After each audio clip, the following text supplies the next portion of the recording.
what God has been doing from Genesis to Revelation. In the name of Jesus, take the blessing.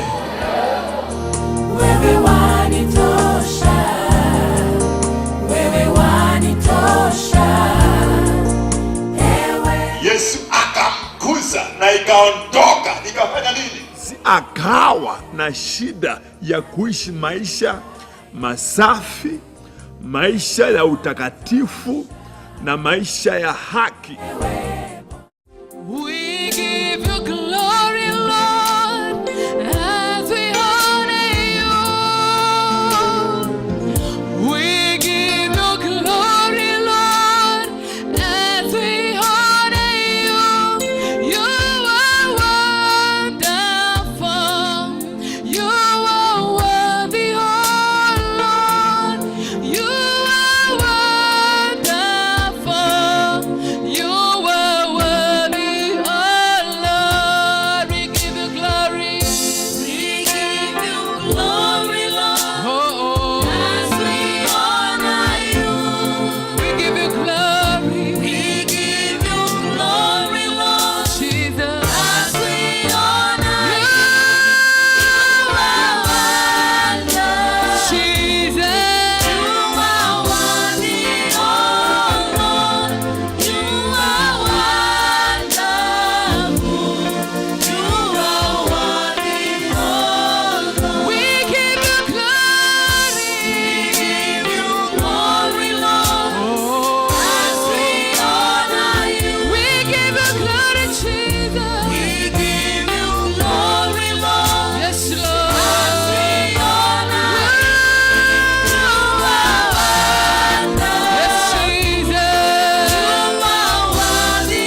power in the blood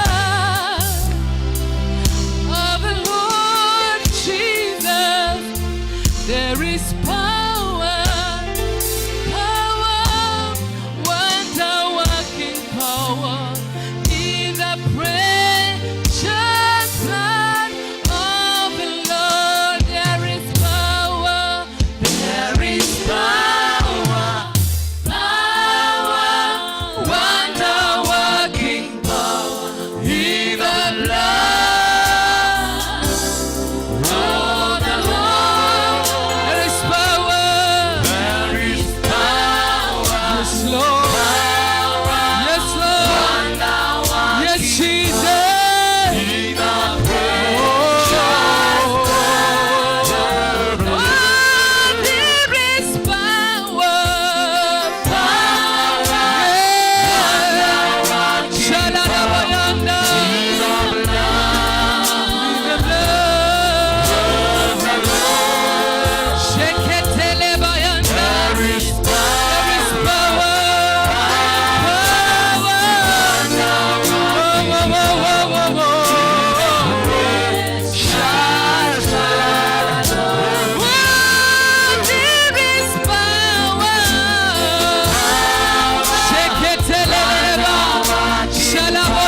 The power that rose him from the dead is here this morning.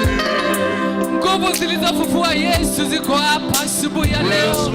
Na unaweza kuita hiyo nguvu, hiyo damu ya Yesu. Maana Yesu ako na uwezo wote asubuhi ya leo. Anaweza, anaweza. Hakuna jambo ngumu kwake asubuhi ya leo. Our Father, we call upon you this morning. Oh, Rakayana Sheleba. Setalala bahanda. Selelele bayanda boho.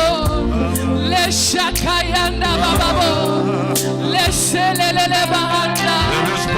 Our Jesus, our Jesus, our Lord, our Father, we call upon you this morning, oh God, for there is nothing impossible with you, Jesus. Oh, Shaboyanda, Sheketele bahanda, Rela babo sela la la, Reshakayanda bababo, Resetelele bahanda. Our God, our God, we lift you this morning, Jesus. We lift you this morning, Jesus. You are able to do exceedingly, abundantly, above all we can ask for, Jesus. Ni nani kama wewe asubuhi ya leo Bwana? Nani mwingine wa kulinganishwa na wewe? Kama si kwa uwezo wako Bwana, kama si kwa damu yako, hatungeliweza. Oh, oh, oh, oh, oh. Shetelelelelelele bababoho. Nakaya. Shelelelelele bahanda. Rahanda baboho. Reseketala boho. Oh Jesus. Oh Jesus. Oh Jesus. Oh Jesus. Oh Jesus. Oh Father. Oh Father. Oh Jesus. Oh Jesus. Oh Jesus. Oh Jesus. Oh Jesus. There is power. Oh Jesus. There is power. Oh Jesus. Power in the Oh Jesus. yeah. We've come to honor you, Lord. There is power in the name of Jesus. There is power in the name of Jesus. There is power in the name of Jesus. There is power in the name of Jesus to break every chain, to break every chain, to break every chain, to break every chain, to break every chain. There is power, there is power in the name of Jesus. There is power in the name of Jesus. Sing again, there is power. There is power in the name of Jesus. When you call you, there is power. There is power in the name we of say Jesus. there is power. There is power in the name of There is Jesus. power. There is power. There is power in the name of Jesus. To break every chain, To break every chain, to break every chain, to break every chain, to break every chain, to break every chain, to break every chain, to break every chain, to break every chain, to break every chain, break every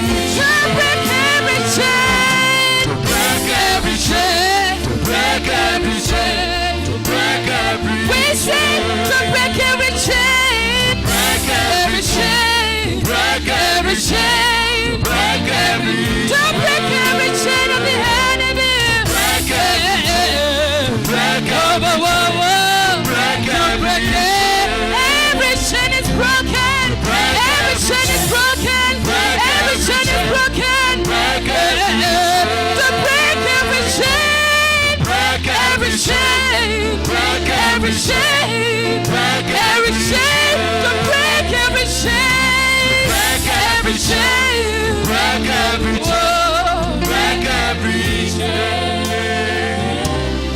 There's an army rising up. There is an army. There's an army rising up to break every chain, Break every chain. every chain, Break every chain. every chain, to break every chain, every chain, every chain. There is an army, there is an army rising. fighting for me. There is an army, There is an army rising. to fight for you. There is an army, There is an army rising. to break every chain. Every chain, every chain, to break every chain, every chain, every chain, to break every chain of the enemy. Every chain, every to break every chain, every chain, every chain, to break every chain.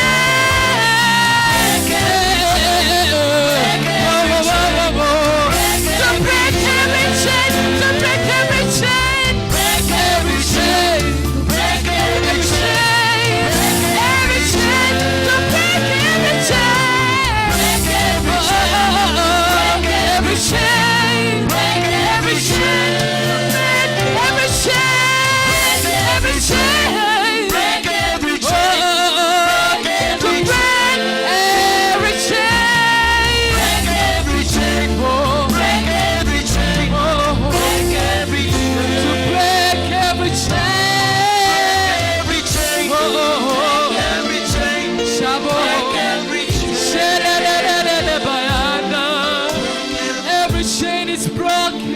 Every chain. Every chain is broken. Every chain is broken. Every chain. Shelele bahanda. Every chain. Sheketa boho. Every chain. Rahanda baba babo. Shelelelele. Broken by the power. Sheketa yanda baba baba babo. Broken by the power. Yesetelelelelelele. Rikayanda la babo. Shetelelelele bahanda. Every chain. Shakayanda boho.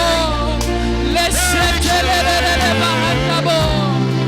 Rikayanda ba shakanda baba. Shetelelelele bahanda. Every chain. Every chain.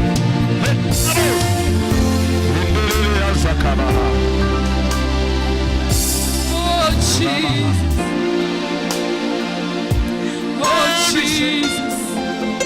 Every chain. Oh Jesus.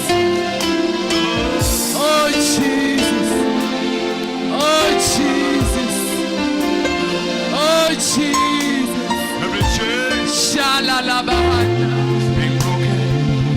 It's being broken. Selalala boho. It's being broken. Shekata bahanda. It's being broken. Selalala baba boho. Sharababo la bahanda.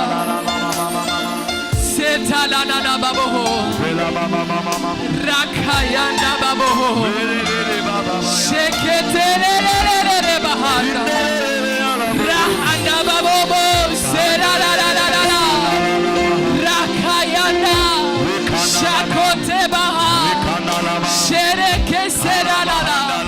Rikayanda. Rababobobo seketa.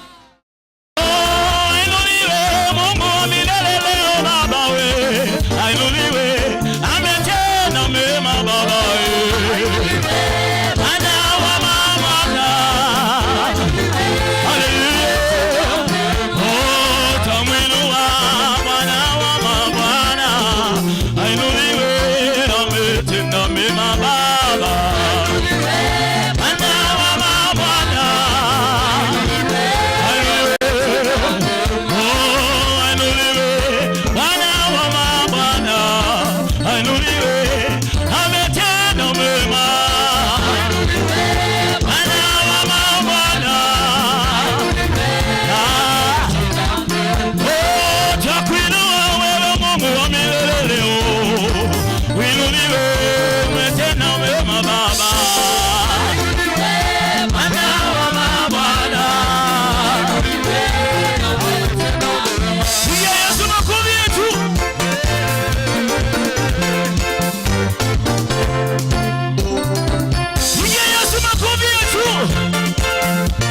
hands and worship him.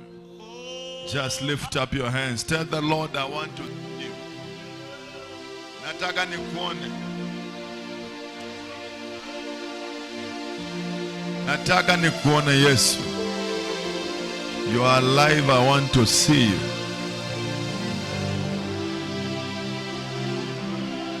Jesus, I desire to see you today. Tell the Lord, show yourself to me. Jionyeshe kwangu mwana wa Mungu ya kwamba uhai. Jionyeshe leo kwa maisha yangu. Somebody tell the Lord those words in Jesus' name. Jionyeshe kwa maisha yangu Bwana. Jionyeshe kwa maisha yetu. Jionyeshe.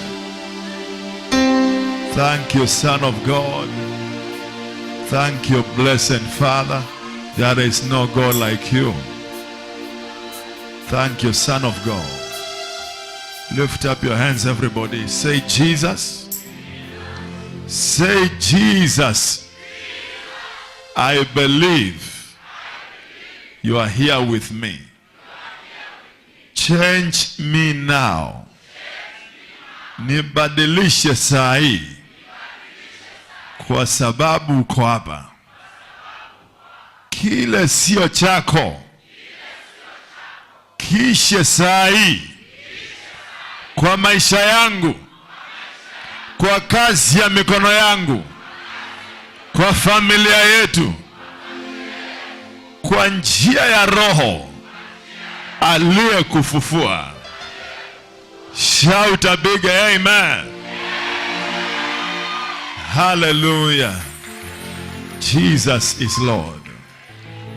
Listen, we had a very powerful service in the morning. The Spirit of Jesus just came upon us. And the lesson that I'm going to begin now, I'm going to teach it to this service and tomorrow. Make sure you complete the lesson. Amen. Father, I pray that the spirit of revelation will cover our hearts now. In Jesus' name, you can have your seat with the joy of the Lord. Hallelujah.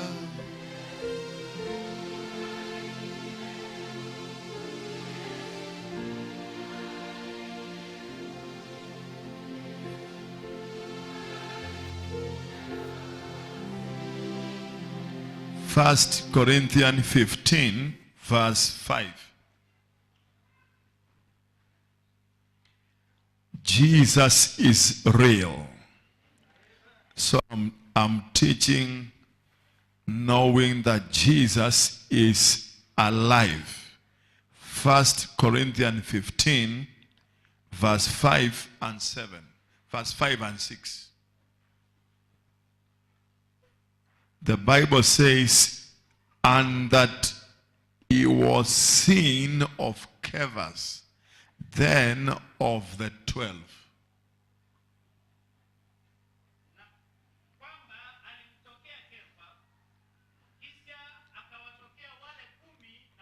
After that he was seen of above 500 brethren at once. The Bible says he was seen. Amen. And the Bible says, and of whom the greater part remain unto this present, but some are fallen asleep.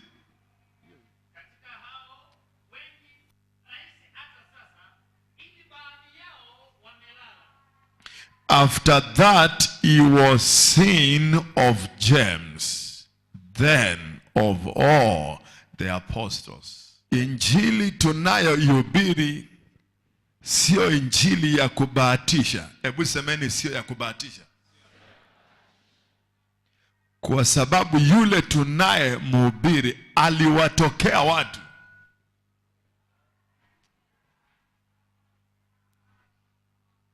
Alifanya nini? Na Biblia inasema ya kwamba alionekana. Alifanya nini? Alionekana. Biblia inasema kwanza alimtokea Kefa, kulingana na scripture ambayo tumesoma. Alimtokea Kefa, tena akawatokea wale 12. Baadaye akatokea wengine zaidi ya 100 ngapi? Zaidi ya 500 walimuona Yesu. Now I want to say this. Christianity is not a religion. Kuna watu wanafikiria ya kwamba tuko kwa dini inaitwa ya Wakristo. Hakuna dini kama hiyo. Yesu hakuleta dini. Jesus brought the kingdom. I say Jesus brought what? The kingdom. The Bible says so. Kwa hivyo yeye hakuleta dini inaitwa ya Wakristo. Hakuna dini kama hiyo. Hiyo ni kitu kimoja ambacho huwa nina challenge our neighbors, Muslims. They are hearing me. Waliniambia wananisikizanga sana. Wanasema unaona sisi dini yetu ndio mzuri. Nikamwambia ni kweli. Dini yenu ndio mzuri sana. Kwa sababu ni yako. Uwezi ukawa na kitu chako kibaya. Kila wakati kitakuwa kizuri kwako. But listen to me. Christianity is not a religion. It's a revelation of a person. Jesus himself. Na kwa sababu tuko hapa, hatuko Israel, hatuko Jerusalem. Lakini tunasoma kwa Biblia ya kwamba alimtokea Yesu akiwa amefufuka. Alimtokea mtu anaitwa Kefa ama Peter. Na alimuona. Ati alifanya nini? Maisha yako itabadilika wakati utakapomuona Yesu. Na sijaongea kuhusu kumuona kwa macho ya nje. Lakini roho yako itapata ufunuo. Itapata nini? Roho yako itapata ufunuo wa Yesu aliyefufuka, na mabadiliko yako yatakuwa pale.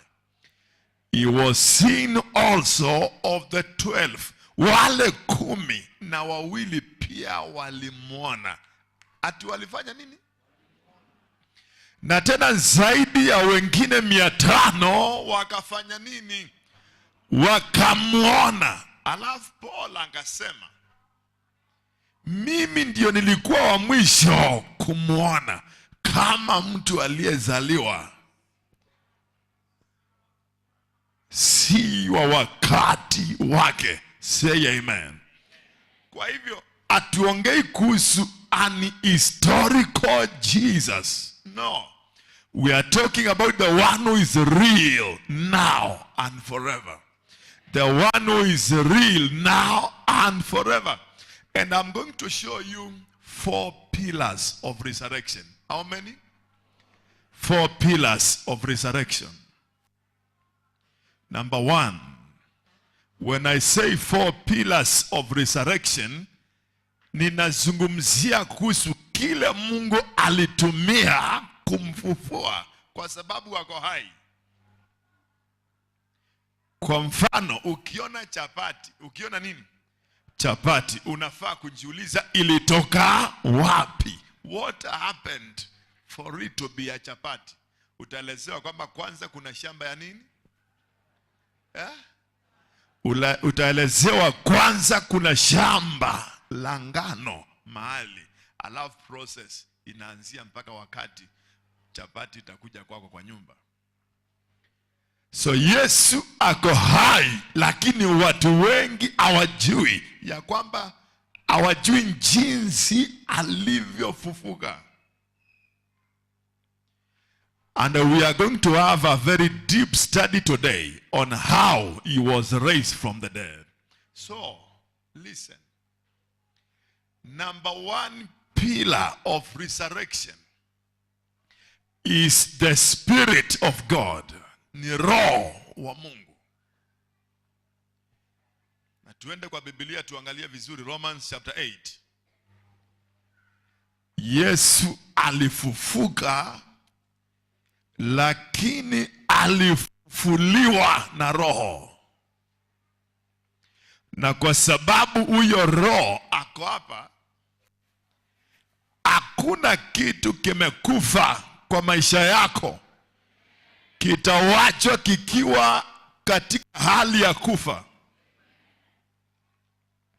Romans chapter 8, the Bible says in verse, we are going to begin verse 8. Romans 8:8.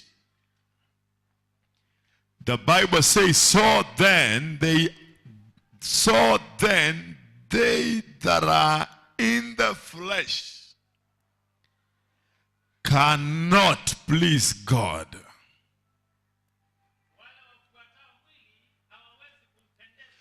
But you are not in the flesh, but in the Spirit. Capital S, capital S. We are in the Spirit, meaning we dwell in a world that the Holy Spirit creates.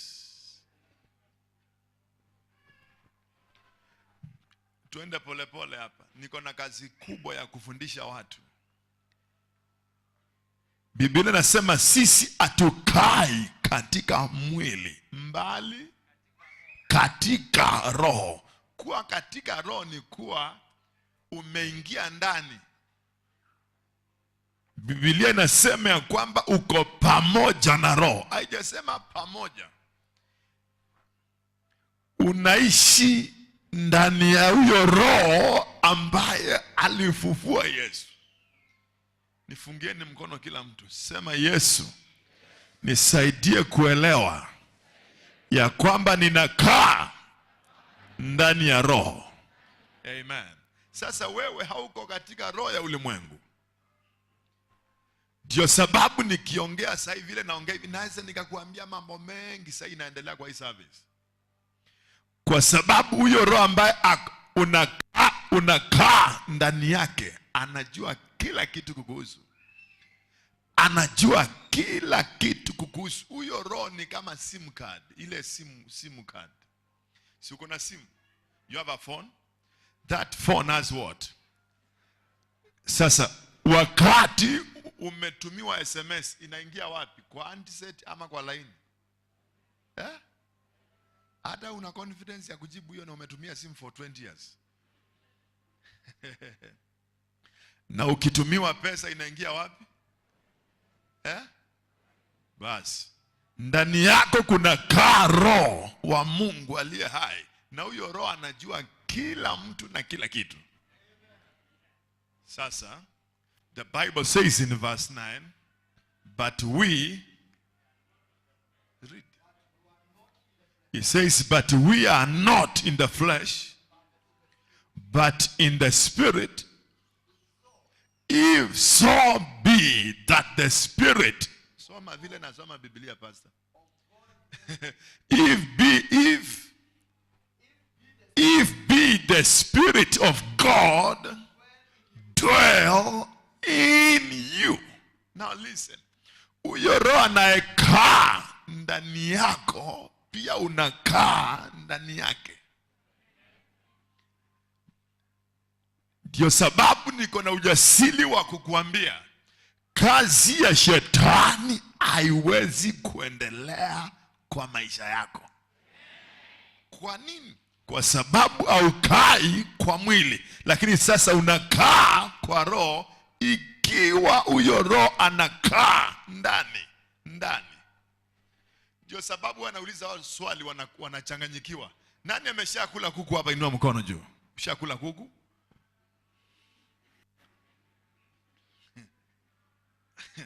Haiwezekani ule kuku. It is not possible. Haiwezekani ule kuku. Ulikula nyama ya kuku. Kuku alikuwa ameenda.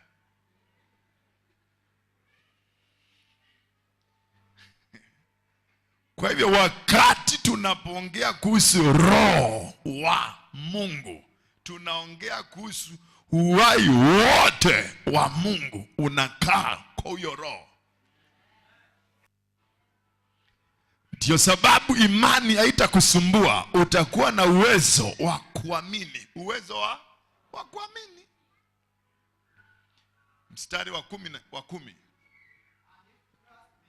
The Bible says, and if, haujamaliza verse 9, ninaiona.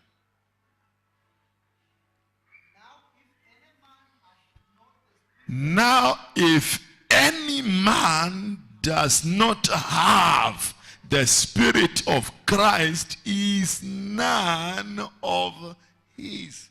Wewe sio wa Kristo. Wewe sio wake kwa sababu hauna roho yake. Wewe sio wake. Ndio sababu unaona nimekuambia kwamba Christianity is not a religion. Ni roho.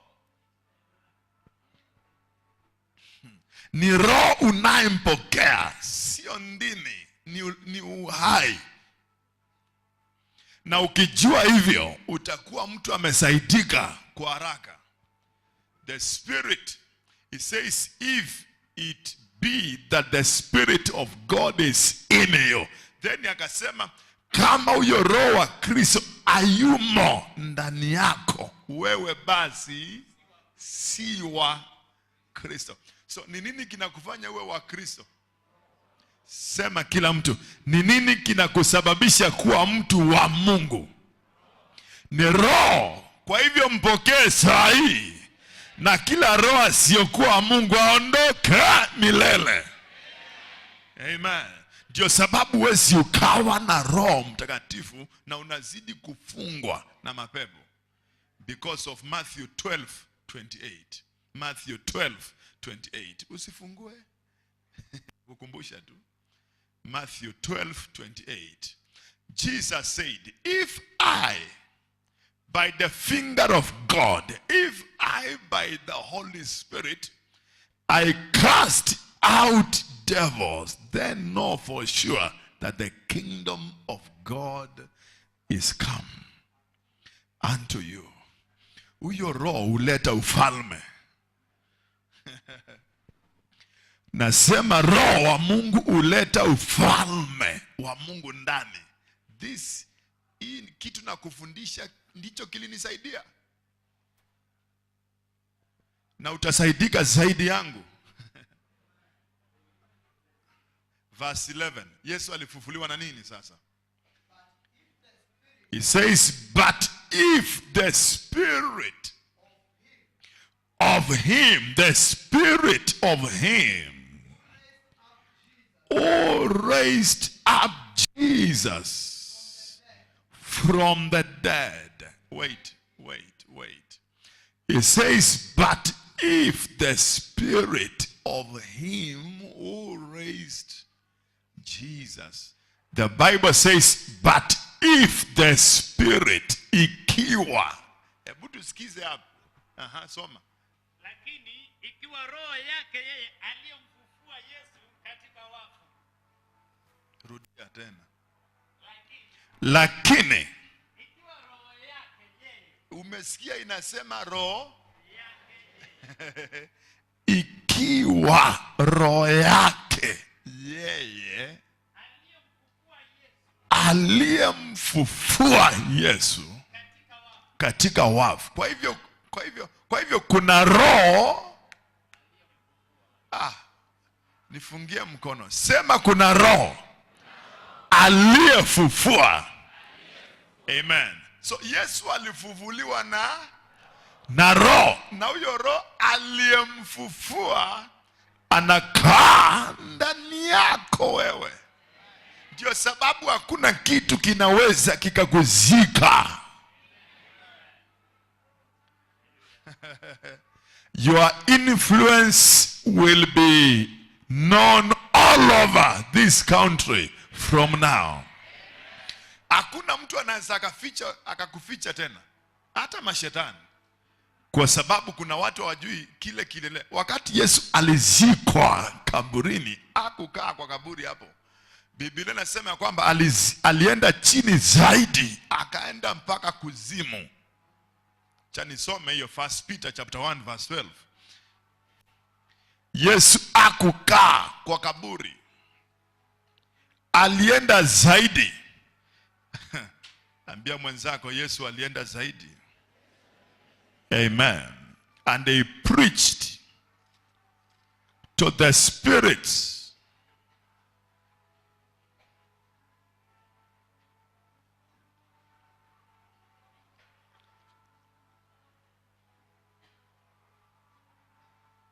quote scripture sio hiyo, but he preached to the spirits.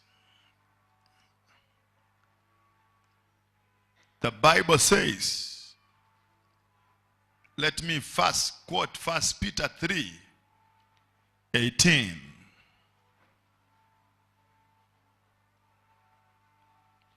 1 Peter 3:18. What does it say?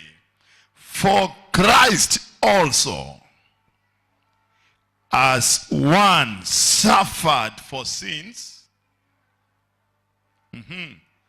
the just for the unjust, that he might bring us to whole to God, being put to death in the flesh, but quickened by the Spirit. Alifufuliwa na nini Yesu? Soma Kiswahili hiyo andiko mwisho. Mwili wake akauawa, bali roho yake akauishwa. Roho yake ikafanywa nini? Lakini pasa hujasema aliuishwa na nini? Biblia yako haina hiyo. Aliuishwa na roho, na hiyo ndio kufufuliwa. Glory to God. I want to get that scripture for you, that Jesus went into hell. That is to preach to the spirits. Chapter 3 verse 19 is there. Read everybody verse 19. It says, by which also he went and preached to the spirits where? Your prison is your committee prison. Your prison imeandikwa hapo ni hell. Kwa hivyo niangalie, usisome sana kwa usipitwe. Wakati Yesu alizikwa, hakukaa tu kaburini, alishuka chini zaidi ya hiyo, na akaenda mpaka kuzimu, na akahubiria wafungwa wenye walikuwa wamekaa pale. Na kuna mtu ananiuliza, hao wafungwa ni kina nani? Hebu nikueleze ni kina nani. Watu wote waliokufa wakati wa Adam mpaka wakati Yesu anakuja kuzikwa, naongea kuhusu hao. Watu waliokufa kabla Kristo hajakuja walikuwa wametekwa na nguvu za giza, wamewekwa in hell. But listen to me, Yesu aliamua kwenda kuwatoa huko. Swali, ikiwa uwezo huo uliowatoa huko unakaa ndani yako, utafungwa na roho ya nyanya yako wewe?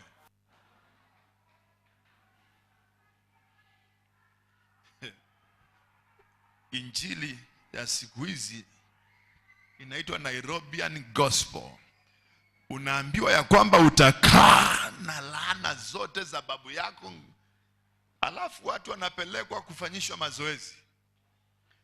Lakini wanaamini wakati umeokoka lazima upelekwe mahali ufungishwe siku 7 ili utapike. ili utapikishwe kwanza ili uwe huru.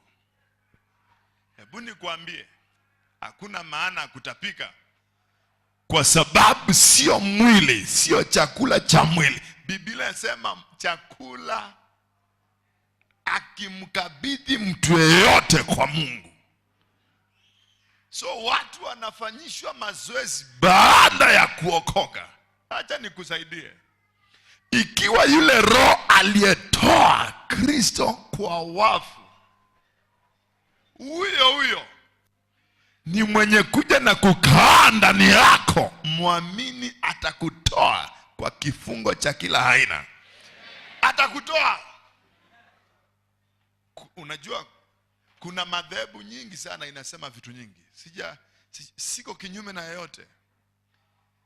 Kila mtu aendelee na vile yeye anasikia ni sawa. Lakini nitakuwa nimekuambia hivi. Uwezi ukatapika shetani akai kwa tumbo.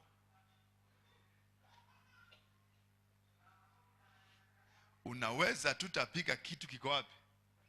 Kwa tumbo. Nataka nikuelezee kitu kingine. Iko hapo mstari wa 11, Romans 8. Inasema nini? Kiswahili. Tunachunguza hii kitu.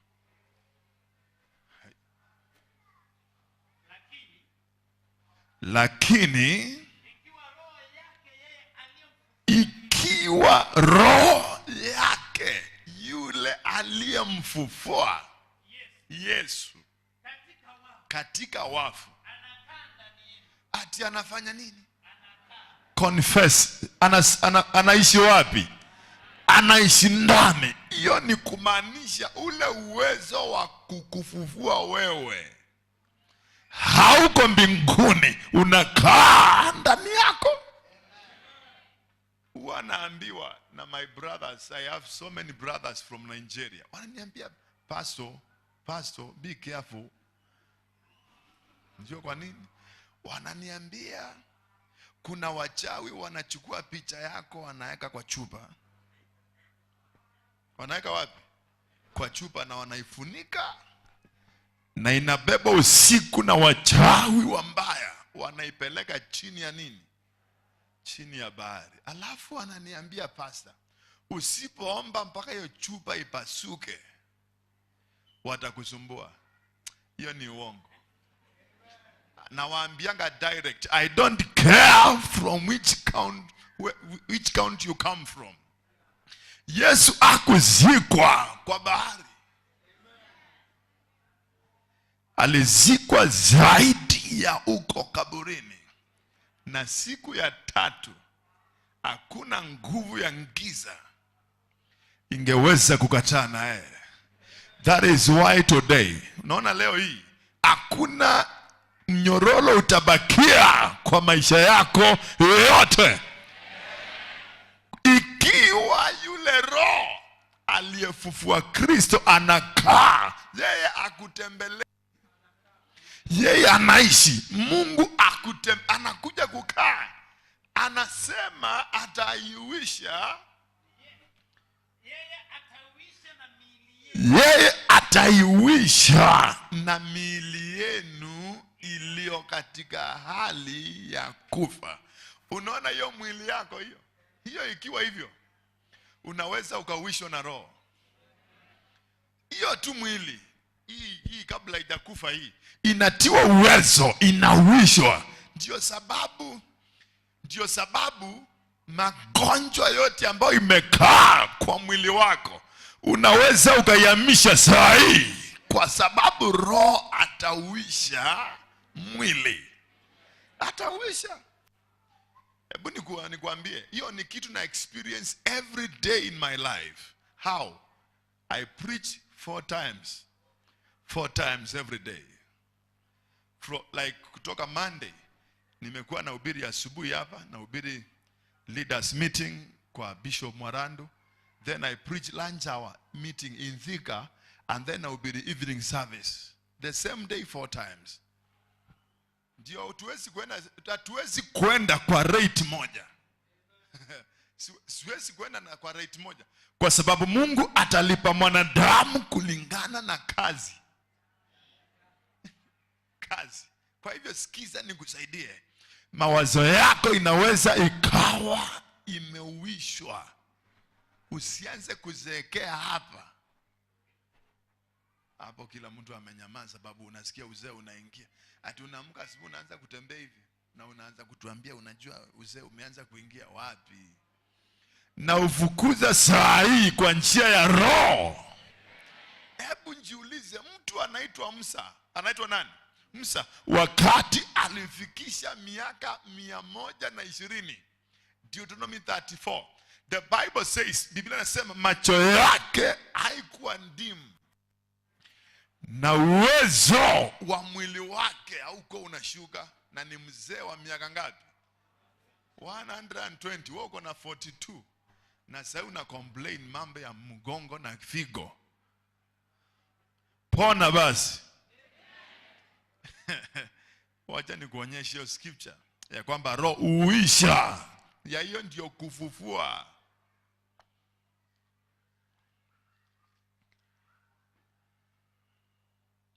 The Bible says, Deuteronomy 34.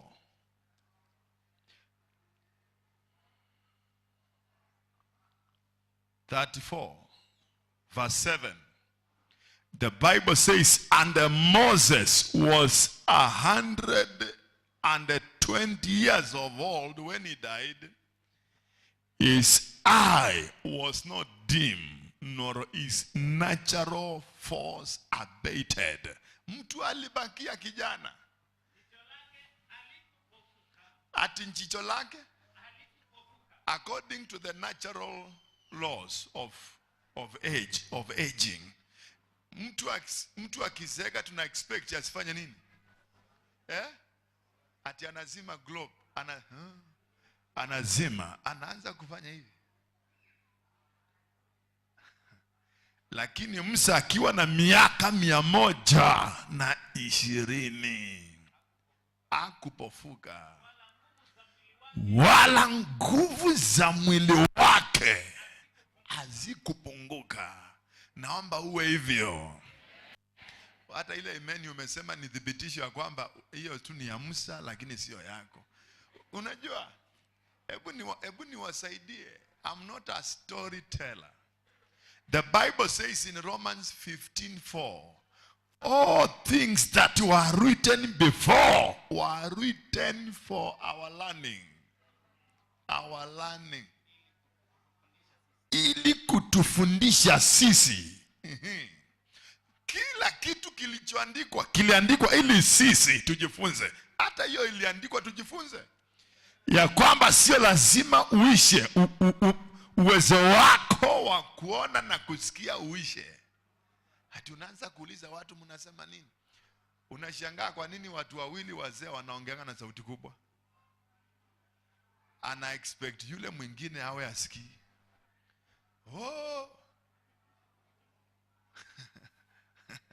Na wasikianga nikienda nyumbani unafurahia wazee. Na wako hapa tu wawili. Hayuko mbali, ni hapa na hapa. Anamuuliza, Ngamwangi. Na wako hapa tu. Namuuliza, kwa nini msiongee pole pole? Kwa nini msiongee pole pole? Niambie ya kwamba wanatarajia masikio yao. Wangapi wanataka kuishi hivyo Musa aliishi? Are you sure? According to your faith. Kadili na imani yako, nasema macho yako ikawe hivyo. Nguvu za mwili wako isiende chini kuanzia saa hii. Amen. Hiyo ni kazi ya Roho. 1 Timothy 6:13. 1 Timothy 6:13. Na kuonyesha uwezo uliofufua Yesu. Alifufuliwa na Roho Mtakatifu. Alifufuliwa na Roho Mtakatifu. Apostle Paul told Timothy, I give you charge in the sight of God, who quickens all things. Ndio hiyo sasa. Yeye anapea uhai na kuangiza mbele za Mungu, anahifadhi hai. Vitu vyote vinapewa uhai na Mungu. Naomba leo hii biashara yako itiwe uhai, mipango yako ikawe na uhai ndani yake, huduma uliopewa na Mungu na ikawe na uhai, mifupa yako, nyama za mwili wako zikawe na uhai kutoka kwa Mungu. Say amen. That is the truth of the Bible. He quickens the dead. Romans chapter 4, the Bible says that God who quickeneth the dead, Mungu hauishaye wafu. Usitarajie kila kitu kikufe tu ovyo ovyo. Ishi kuanzia saa hii. Nasema ishi kuanzia saa hii. Hata ile report ulipata kwa daktari na akakuambia nao hii haitawezekana. The Bible says let all men be liars, including the doctors. It is written like that. Romans chapter 3 verse 4. Let all men be liars, but let God be true. Mungu hawe kweli. Mungu hawe kweli. Mungu hawe. Imeandikwa hivyo kweli pastor? Romans 3:4. Ama hujaiona? Sijasema kila mtu afungue. Nafanyanga hivyo kwa sababu kuna mama moja, hebu sikiza, wakati kanisa ilianza, kuna mama moja alitutembelea. Na nikasema hivi, unasikia vile nilisema? Nikasema Mungu anaitwa wivu. Mama akasema uongo. Akasema Mungu hawezi kuwa na wivu. Nikasema imeandikwa, akasema siwezi kuamini mpaka unionyeshe. Exodus 34:14. Nikamwambia Mungu anaitwa wivu na ana wivu. Akaniambia mimi siwezi kuamini kisikia kitu kama hiyo. Ndio sababu ana quote scripture. Ili kusiwe na mtu hapa aseme bas huyo pasa ni muongo sana. In fact, hii wiki nikihubiri Thika, kuna mtu walinitumia message. Alafu nikaenda kuhubiri nikauliza kama ako kwa ibada. Alikuwa ameniambia pastor, how do you cram scriptures? Unakaa chini kukram ni kukariri ama? Yaani pastor unakaa chini unasema John chapter 1 verse 14. John chapter 1 verse 14. And the word became flesh. Anashangaa naweza kuhubiri namna gani bila kuandika notes na nina quote Biblia. Paka akakuja mbele, young man. Nikamwambia basi acha nikuombee, nikamwombea. Kuna watu hapa unafikiria ulizaliwa mjinga. Hapana, wewe sio mjinga. Roho Mtakatifu atafanya kazi kwa akili yako. Proverbs 10 verse 7. The memory of the just is blessed. You are supposed to have a blessed what? Memory. Wewe ni mfalme na unawaza kama kuku. Akili yako inakaa kama yogurt ama avocado. Si avocado. Yaani akili yako inakaa haina uhai ndani. Ni kazi ya Roho Mtakatifu kukuuisha hivyo. Thank you, Father. I pray for you now. Akili yako itiwe uhai kuanzia sasa. Akili yako inaweza kuwa hivyo. Proverbs 10 verse 7. The Bible says the memory. Imeandikwa.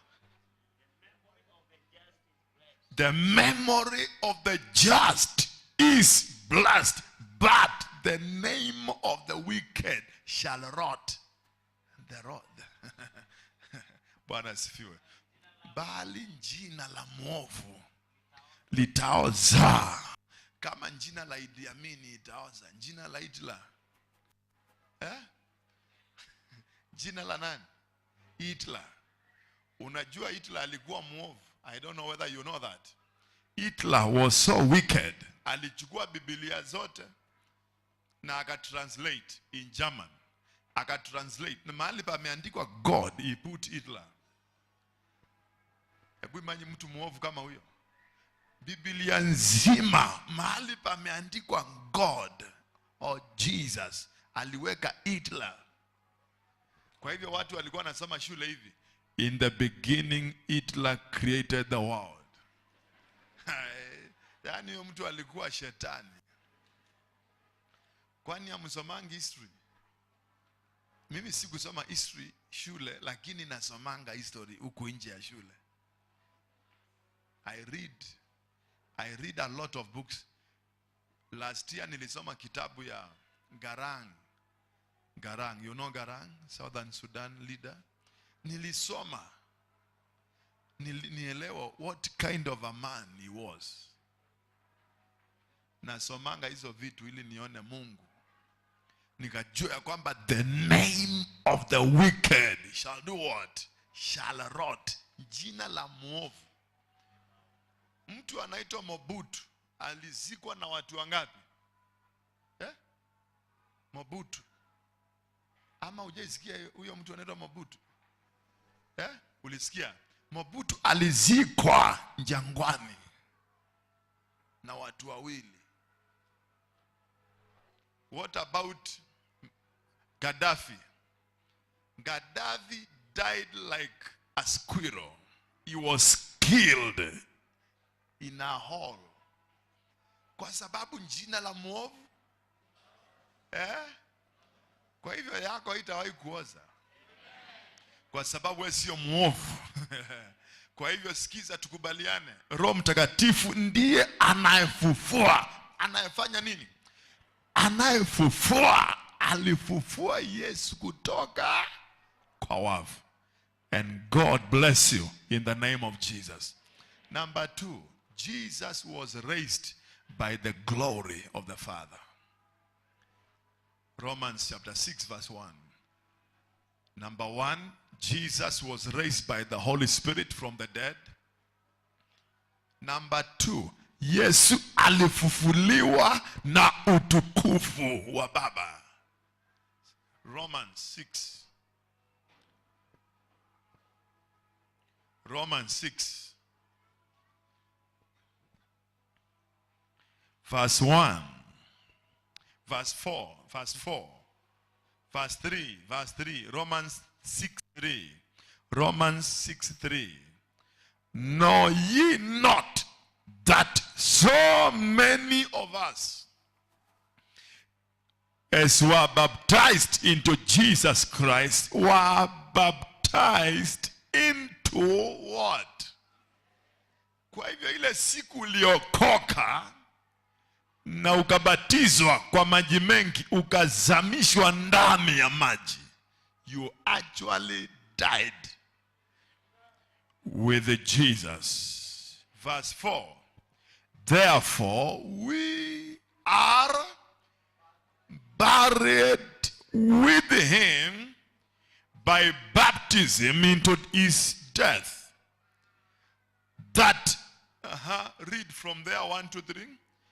That like as Christ was raised up from the dead by the glory of the Father, even so we also should walk in the newness of life. Basi wale waliozikwa waseme amen.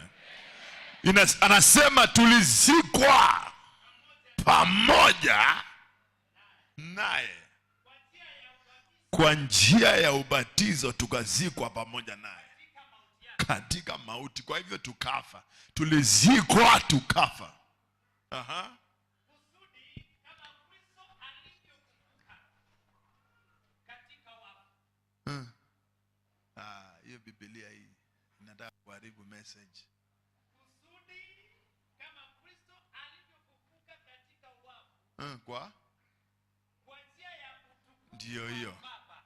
Alifufuliwa kwa njia ya Utukufu wa Baba. Hebu angalia hapa, nipeane mfano.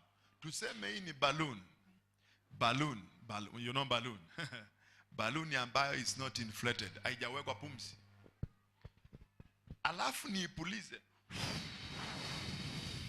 ifure, sawa? Imefura nini? Wengine wameniambia hewa, wengine pumzi. Which one of the above is not correct? Ati imefura nini? Imenjaa nini? Ni sawa tu wewe ite hewa, pumzi, lakini tuseme imejaa pumzi, sawa? Ama tutumie neno ambao haujatumia, pressure. Sasa nauliza, hiyo pressure ambayo iko ndani imetoka kwa nani? Hadi kwa Baba. Nani ameipuliza? Ni wewe. Kwa hivyo imejaa nini? Pumzi ya nani? Na ukifungua tena hiyo hewa iende, what happens? Ina shrink tena, inakuwa vile ilivyokuwa, sawa? Mungu alikupata wewe ukiwa mauti, na alipata Yesu akiwa ana uhai, mwili ambao hauna uhai, na akaja na utukufu, na akaweka utukufu ndani yako, na ukafufuka. Kwa hivyo umejaa nini saa hii? Shout it if you believe it. Umejaa nini saa hii? Hao wanijibu. Umejawa na nini saa hii? Utukufu. Kwa hivyo sio ile pumzi yako, sio ule uhai wako wa kawaida tena. Umejaa utukufu ndani. Na ndio sababu ninaweza nikafukuza aibu. Ushaona mtu anafukuza aibu? Nitaifukuza leo, na iende saa hii basi. Chochote ambacho sio cha utukufu kisiendelee kukaa kwa maisha yako, kisha leo. Hakina uwezo ndani yako. Sasa Yesu alifufuliwa na utukufu wa Baba. Siwezi kukaa maisha ya aibu. Hebu imagine wewe unapatikana umekaa hivi asubuhi, unaulizwa, hebu soma yako inasema nini? Twathikiwe indi vamwe nake na nzia ya ubatiso nthini wa gikuo chake, nikana utondu Kristo wa thayu kiwe kuma kwaku nundu wa ndai ya ithe. Hiyo hakuna mtu ameelewa hiyo. Watu wawili ndio wameelewa kile kimeendelea. Lakini ukweli ni kwamba Yesu alifufuliwa na utukufu wa Baba, ndio ulimtoa kaburini. Kwa hivyo kuanzia saa hii chukua hiyo message vile tu ilivyo tu, literally, ya kwamba alifufuliwa na utukufu. Kwa hivyo kuanzia leo kubali vitu vyenye utukufu kwa maisha yako. Wacha kwanza niseme mambo ingine wewe. Kuna utukufu gani kwa socks ambayo imetoboka, kidole moja iko nje? Kuna utukufu gani wewe kuenda kukopa chapati na unasema ichafuliwe? Shaisikia lugha ya hapa Mathare na Huruma. Kuna utukufu hapo? Ati unajua nilikuwa nakula kwa kioski kingine hapa Mathare hapa ndani. Haiko sasa, inaitwa, walikuwa naitwa Mathare United. Wewe unajua hiyo kioski wewe? Nilikuwa naenda hapo, alafu watu wanaongea vibaya. Wanasema mkatakatie chapati moja na uikonjolee. Najua kuikonjolea ni kuiweka supu. Hebu imagine chakula vile inatukanwa, na ni chakula ya pasta. ati konjolee hiyo chapati ya pasta. Hiyo ni maisha ambayo haina utukufu hata kidogo. Nimeikataa. Maisha mbaya, wananiambia hivyo. Na huyo jamaa alikuwa anaitwa Nyangi, na anaongea na sauti kubwa mpaka watu wanaangalia huyo pasta ambaye chapati yake inakonjolewa kwa wapi. Maisha ya aibu.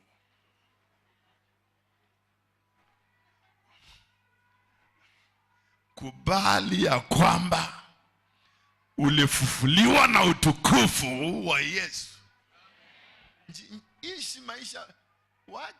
Wacha kununua shati 10 za shilingi 1,000. Hiyo sio wisdom. Afadhali uwe na moja nzuri ama 2 za 500 kuliko kuwa na shati 10 ambazo zote zikiwekwa pamoja hazitoshei shati moja. Hiyo sio wisdom. That is manifestation of poverty. Ishi maisha ya utukufu sahi. Hebu angalia mwenzako, muulize kama hii kichwa yako inakaa kama ina utukufu hii. Nywele imekauka. Angalia huyo mtu, msaidie. Amen. Amen. Wewe usijaribu kugusa nywele ya mtu. Ni mfano nilikuwa napeana. Hebu angalia kiatu yako. Iko na utukufu kweli? Ukiona inakuaibisha, na usiwache hapa. Wakati utakuwa unaenda nyumbani, enda uitoe ukiwa kwa gari, itoe na ushuke mguu tupu uende. Uiwache huko kwa basi. Mambo ya aibu achana nayo. Fufuliwa. My God. Nasema ulifufuliwa na utukufu wa nani? Wa Baba. Utukufu. Amen. Na hiyo utukufu unakujanga mpaka kwa mwili. Kwa mwili. Unapata wewe unakula kidogo lakini mwili unakubali. Lakini wengine unakula hakuna ishara.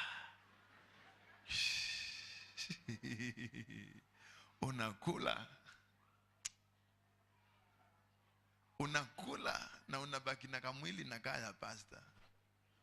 Na kamwili kadogo hivi. Na unakula tu.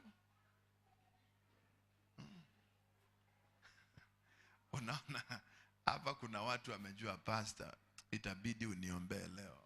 Mimi ni mmoja wao. Unakula sana lakini udhihirisho wa mwili hakuna.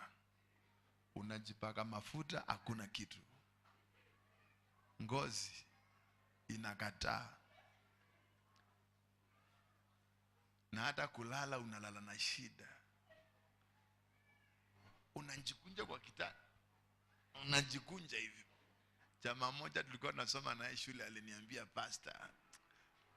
Aliniamsha, kaniambia kuja nikuonyeshe vile watu ulala na shida tukiwa high school. Akaniambia hebu angalia. Nikamuuliza kwani wamelala aje? Akaniambia wamelala ni kama wanacheza ngovu.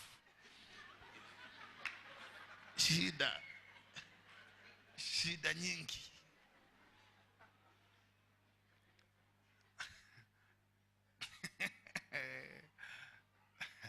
Hiyo shida munaiwacha leo. Hawezi ukaondoka hapa na uende na aibu. Isaiah 60 verse 1. Angalia vile inasema Isaiah 60 verse 1. Jesus was raised by the glory of the Father. Thank you, Father. And the Spirit of glory is coming upon you today. Hallelujah. Ngoja kidogo. Nyosha mkono juu. Unajua na kiongea hivyo nasikizanga kile kinaendelea. Mwambie Roho Bwana, Roho utukufu kuja juu yangu. Ongea naye sasa. Mipango yote uko nayo. Huyo Roho utukufu aliyefufua Kristo aje juu yako. Kazi uliopewa na Mungu injae utukufu. Watoto wako wanjawe utukufu. Mke wako awe na utukufu. Mume wako akawa na utukufu. Utukufu wa Yesu ukae pamoja na wewe. In Jesus' name we pray. Amen. Utukuzwe. Oh, tukuzwe. Hallelujah. Utukuzwe juu mbinguni. Hallelujah. Utukuzwe duniani.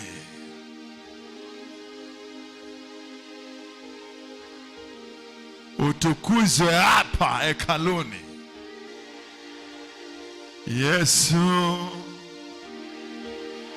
Yesu, utukuzwe. Naomba Roho wa utukufu ashuke juu yako wakati huu. Aibu ya kila aina isikufuate tena. Ukawe huru kwa jina la Yesu. Say amen. Unahitaji kuona utukufu kwa afya yako. Unahitaji kuona utukufu hata kwa wallet. Sio vizuri kukauka hivyo. Najua nilikuwa naenda kusoma Isaiah 60 nikasikia wave. Nikajua basi Mungu amethibitisha kile ambacho nasema. Isaiah 60. Isaiah 60 verse 1. Arise, shine. Acha nisome iko hapa. Hii ni gani?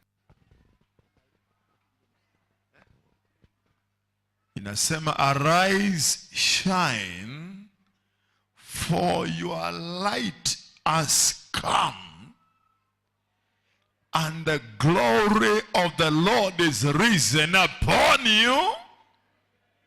Unajua, I'm not reading the Bible, I'm prophesying. For behold, the darkness shall cover the earth, and the people, and the deep darkness upon the people. But the Lord will arise over you, and his glory will be seen upon you. Nitarudia tena kwa wale wanaweza kusikia Roho Mtakatifu. Arise, shine, for your light has come today, and the glory of the Lord is risen upon you. From beyond the darkness shall cover the earth, the deep darkness the people, but the Lord will arise over you, and his glory will be seen upon you. May that scripture be fulfilled in your life. Hallelujah. Unastahili kuabudiwa.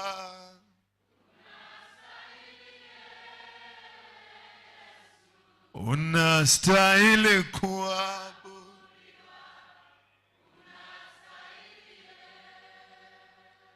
Unastahili kuinuliwa.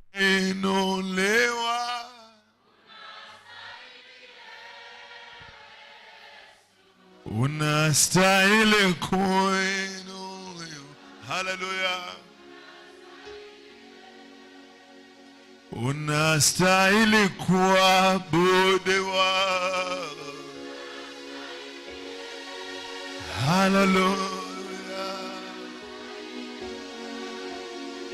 Unastahili. Verse 3.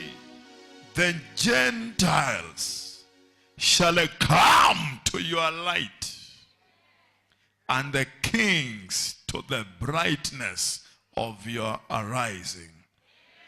God bless you today. God bless you today. God bless you today. You now. The Lord anoint you afresh in the name of Jesus.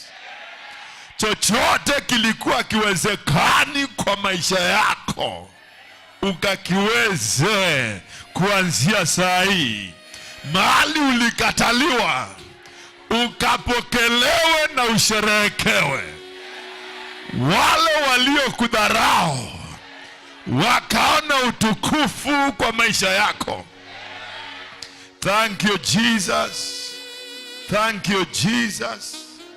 Thank you, Son of God. Thank you, Son of God. Mahali popote ulizikwa in one way or the other, rise and shine. Inuka uangaze, kwa sababu utukufu wa Mungu umekuja juu yako. Hallelujah. Hallelujah. Hallelujah. Hallelujah.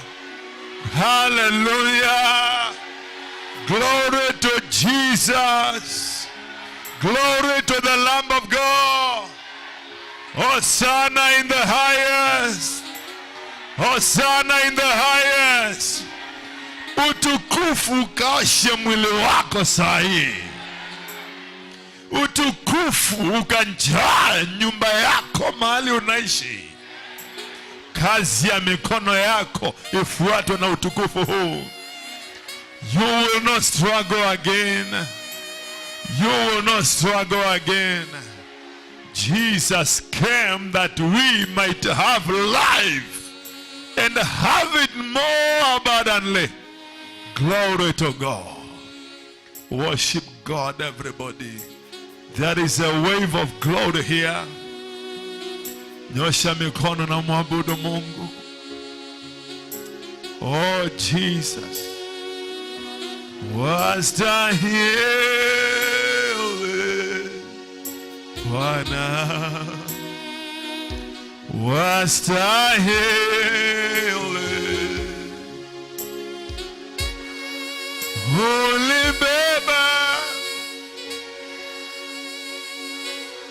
Ulibeba mizigo yote.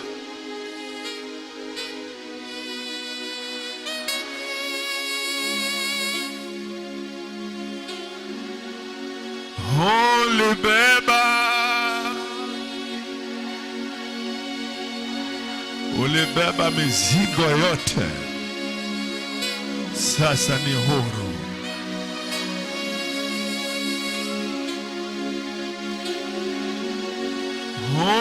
Ulikufa salabani niokolewe.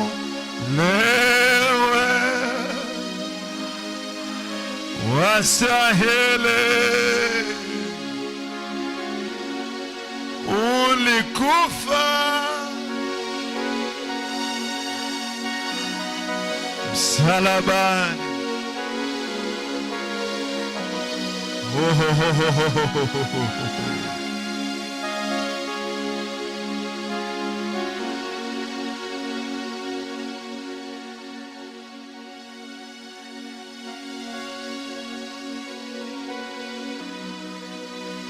Like you, thou will touch my heart as you do. I can stand for eternity, Lord, and find there is none like you. Confess there is none like you, Lord. There is none like you. No one else can touch my heart as you do. I can stand for eternity, Lord, and find there is none like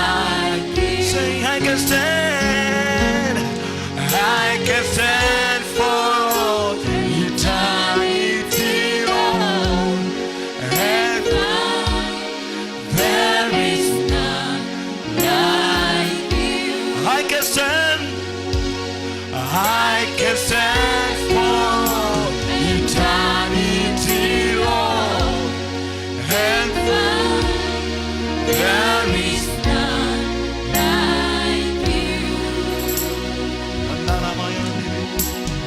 I can stand for all eternity, Lord, and find there is none like you. There is none like you, Lord. There is none like you. Nyosha mikono, mwambie Yesu, hakuna kama wewe. Hakuna kama wewe Yesu. Utukufu wa Yesu umejaa kwa hii kanisa.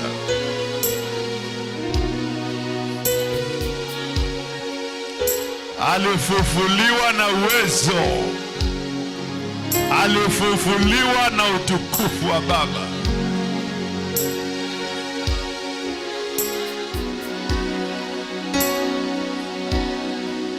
Jesus, Jesus, Jesus. Jesus, Jesus, Jesus.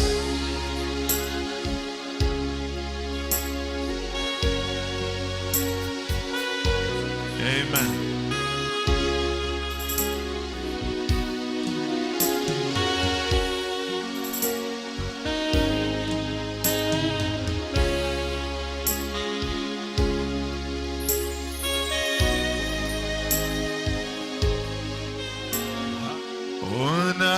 Unaweza.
twakuabudu. Sisi wana wako twatamani kukuabudu. Sisi wana wako twatamani kukuabudu. Twatamani kukuabudu, tusiabudu mwingine. Twatamani kukuabudu, tusiabudu mwingine. Tusiabudu